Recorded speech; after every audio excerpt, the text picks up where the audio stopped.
are going to kill people in the house. They are going to kill people. These people they are going to kill people. There are people inside the house. There are people inside.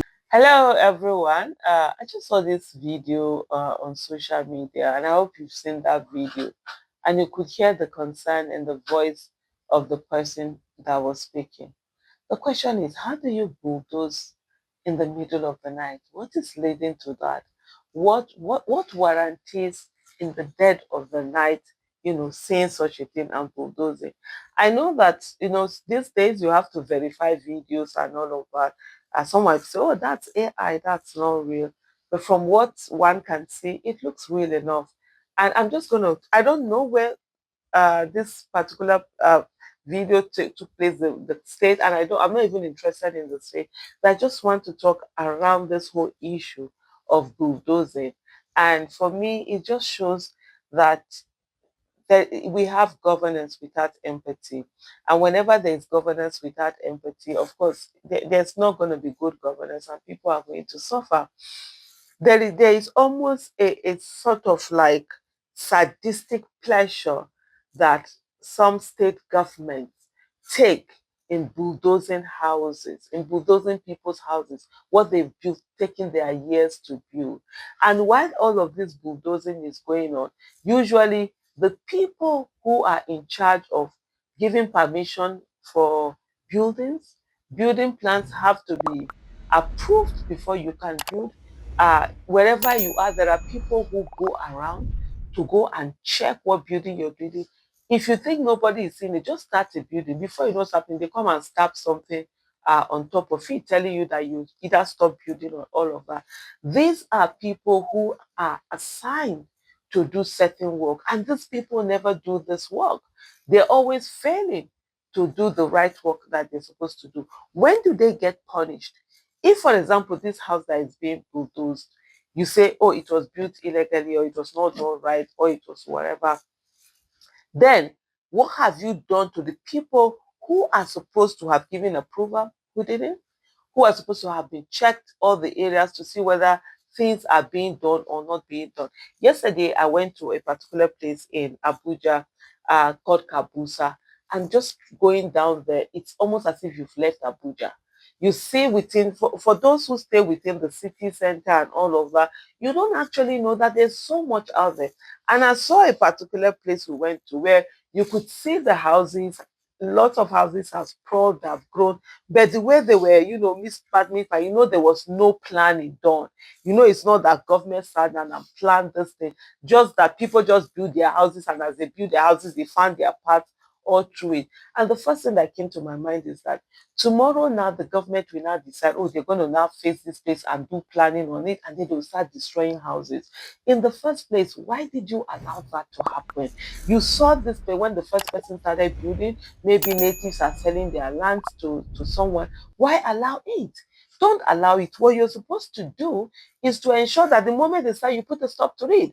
And if, yes, people need houses, people need to build houses, look for low cost places, set up, arrange the places, plan it, and then give people land. It could be very small lands where they could build their 2-bedroom flats, 3-bedroom flats, and all of that. You do it in a way that it's affordable and people can have these places to stay, because indeed people are supposed to have places to stay. And if we even had government that had empathy, most houses can be built by government. Buildings can be done by government in the place where they decide to say, okay, we're going in, we're building this particular houses, and then you give them to your people to either be paid at affordable prices. They are paying them and they're owning them. Either maybe it is the owner occupier, the one that you're paying, your rent, your sort of like the rent you're paying is going towards deduction of the cost of the house that you have done. They're providing, affordable accommodation to your citizens. But we've not seen that. And then repeatedly what we see is these demolitions that are going on. Like I said earlier, it's almost as if there's a sadistic pleasure that is taken out of it. And then you find there have actually been people who have gone to demolish houses in the middle of the night. How can you be as demonic as that?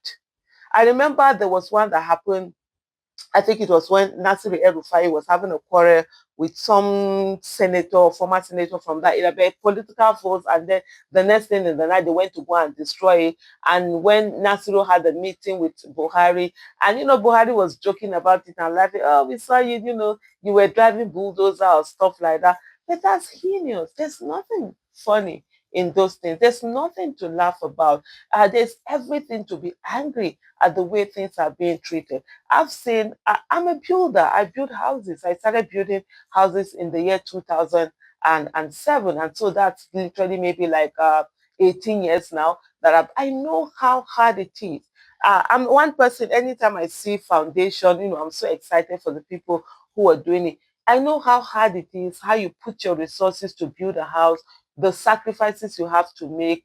Sometimes early on, like when I started, like the first even building we did as a family, where I had a family where we cook soups. In short, in early 2000, I used to say that I want to do business where I'll be cooking soups, and I used to tell my parents, like, a time will come that the women will be so busy working that they won't have time to be doing soups and all of that. So you sell soup to them, they just come home, make eba or make two, rather than spending all of the time, making those soup. My house was the kind of house that my friends come in to come and take variety of soup, because I will have these soups, cook them, pack them in both. And it was my husband that taught me how to do that. I grew up in a home where, first of all, we didn't even have enough money to be cooking soup and keeping. So we cook soup on a daily.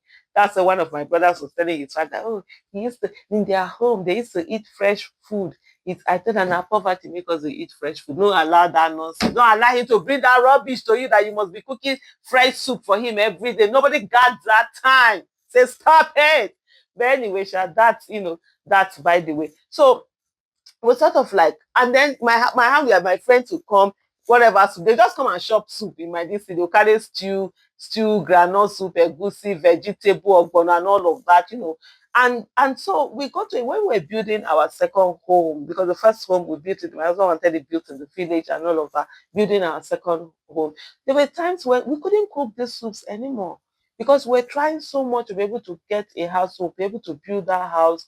I know the sacrifices we all had to make to get that our house, going. And to see somebody has put in so much sacrifice and everything, and then you now come, because you are government, you bulldoze it, you take it out. Why? Why can't you find a way of regulating? If there's something that this particular area, there's something that, oh, they didn't do certain papers, or you can find them, give them a finance, okay, pay over time. Government is not supposed to be how do I put it, oppressive or suppressive. The government is supposed to be kind. Government is supposed to be friendly. Government is supposed to be for the people. Government is supposed to be there for you. Not this one you bring in hard rules and whatever. Why can't you look for something that you'll be able to say, let's work this thing out, instead of just destroy? In a country where we have housing deficit, we don't have enough houses for people. Government is not able to build. Even people are not able to, because it costs a lot. And then you come, the one that people have built, you're destroying them. The worst part is the one that will destroy these houses, then they will allocate it to their friends and cronies. Why don't you go and create a new area for these your friends and cronies, and leave this other one that people have built with their husband? I'm just finding this so frustrating. Thank you so much for watching. Bye.